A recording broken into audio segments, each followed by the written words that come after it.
rundown of all the sound equipment we use in the theatre, starting off with the subs. These are used to pick up the lower frequencies in music, so stuff like the bass and things like that. At the back of the sub here, you've got obviously your general power where you plug in your kettle lead and your on-off switch.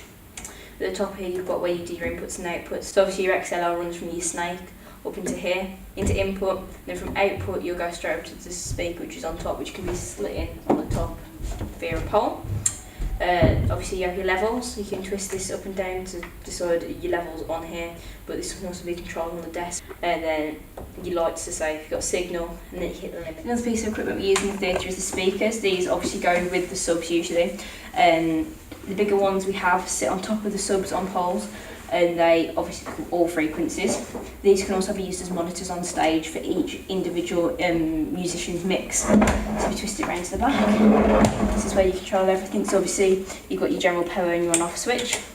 Here is your input and output. Obviously these are straight from the monitors up, so you can link them all together, and here you have your levels again, and all your equalisers and things like that. This is an amp. Generally you put guitar through this and it just obviously amplifies the sound of the guitar.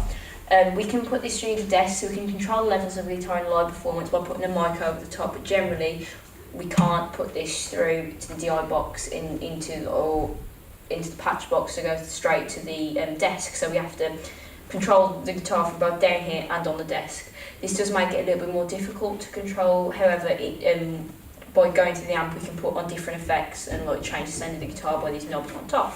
At the back you have your general power and the output for such as like a pedal or something like that, and then your power level. On the top you obviously have your on and off power switch, twist around this way again.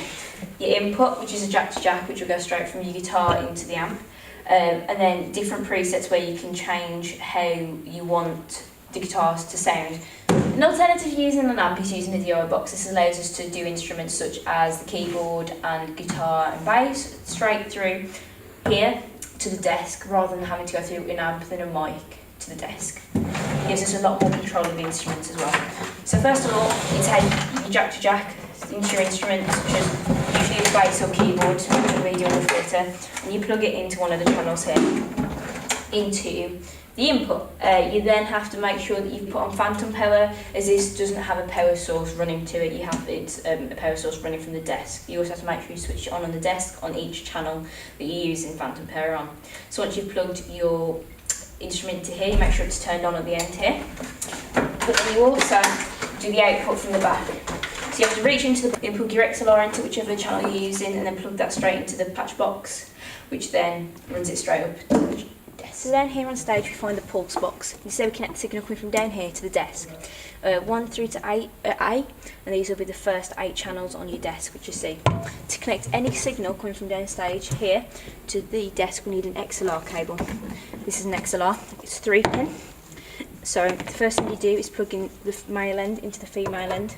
You know this end to connect to whatever instrument or equipment you need. So if we want to send signal from the amp or the guitar to the desk, so you take this end, your XLR, wrap it around the handle to your amp, drape it over the front, and then you attach a microphone to here. The microphone simply clips on the end where there's the XLR. You drape it over the front, then any signal taken out, any signal from the amp is taken straight up to the desk through channel 1. To put input into your amp, you take a jack to jack lead, put it in the input here. The other end then goes into the guitar or bass or any other instrument you want to go through the amp. This next piece of equipment I'm going to show you how to put into your pulse box is your DI box. So at the front you see you've got all the channels. You take your jack to jack, which goes to the instrument, and put it into the input. You then make sure you press phantom power so it's working up on the desk. The other end of this goes into your keyboard or bass most commonly, but you can also put your guitar through here.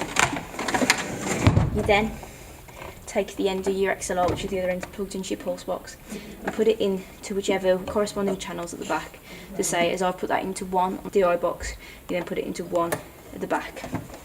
So it's then got anything connected to this going through channel 1 on the DI box and then channel 1 to the desk. Finally, the last piece of equipment I'm going to show you how to put into the pulse box is a microphone. This is a wireless mic. So in the box you'll have your wireless receiver here and your microphone. You also usually have a power cable. So you take your wireless receiver and then you take the power cable first. plug it in at the back, which you untangled it, into power. Then you plug it into here, into sound power.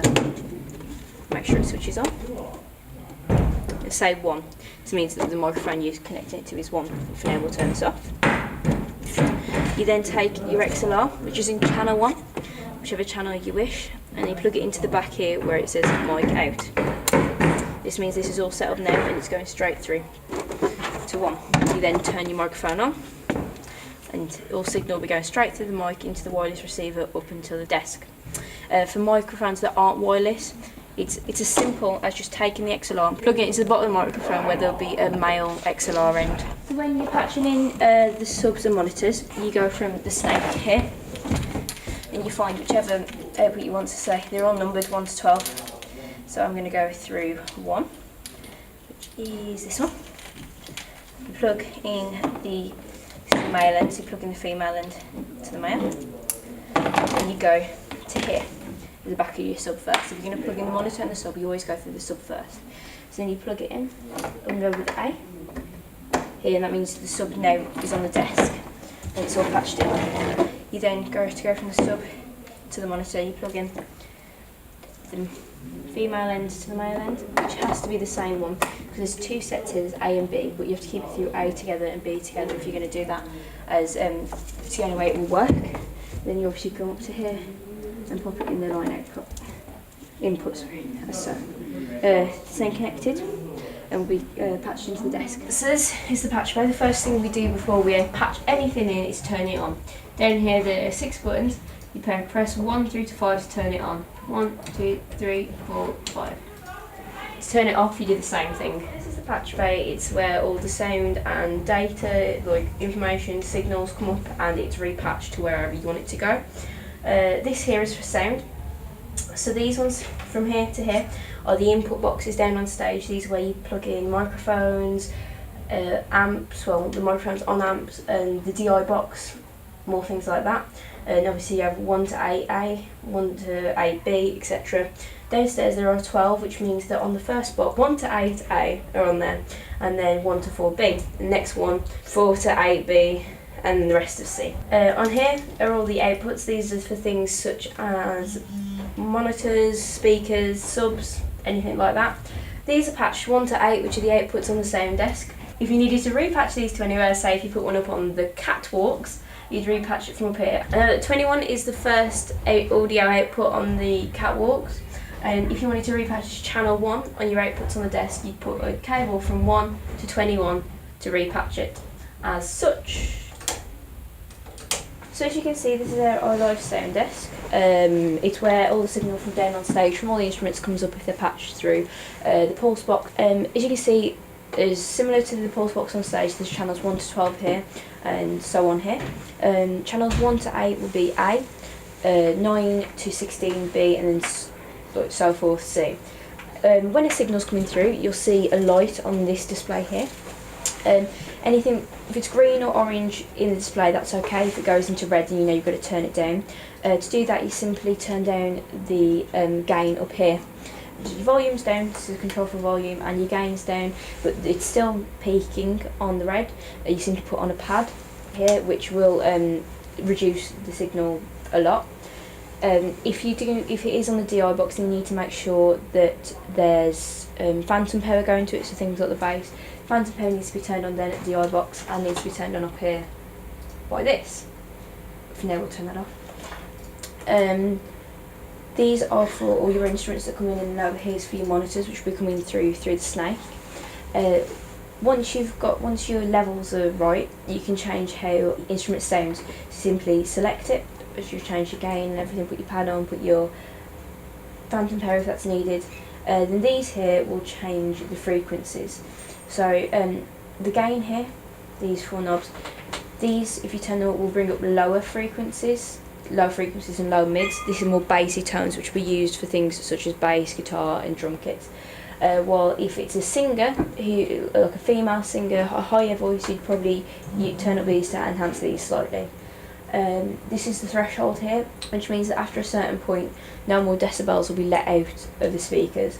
So here you put on your threshold, and here you can change the ratio to which every 1 decibel that goes in, 1 decibel comes out, which is equal. But for every 2 decibels that come in, only 1 goes out. If you hit here, and so on and so on. Over here have your monitors. Each monitor obviously needs a mix of sound of instruments so they can hear how the music is. So say if the first monitor was the drum kit, you click mix, and then you'd probably select some of the drums, which say if there were 10, 11 and 12, you turn those up. They always want to hear the singer and the bass guitar, so you also put them in. And each person will be individual to what they want to hear, so you'll do that during a sound check or a line check before a band goes on. You can mute each instrument if that is necessary, and you can mute the monitors and speakers. Also, you obviously turn up the volume of the speakers here. There's also layers, so depending on how many instruments you've got, how many pulse boxes you've got, you can change that there.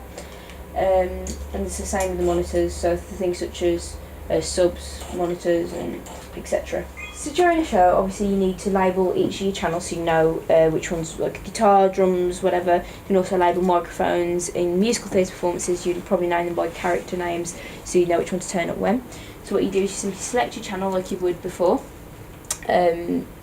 When doing the levels, selecting levels, clicking name and colour underneath the screen, and here's where you can change the name and colour. So this one's named 12 at the moment, so you just tap on the name, rename it. Say if it was bass, you just type in bass and then apply, and it's called bass, cancel. And then you could change the colour as well. Say if you wanted to colour code drum kits, anything that's in the DI box, etc., then you just simply select your colour, say blue, apply, and it's changed the colour to blue now.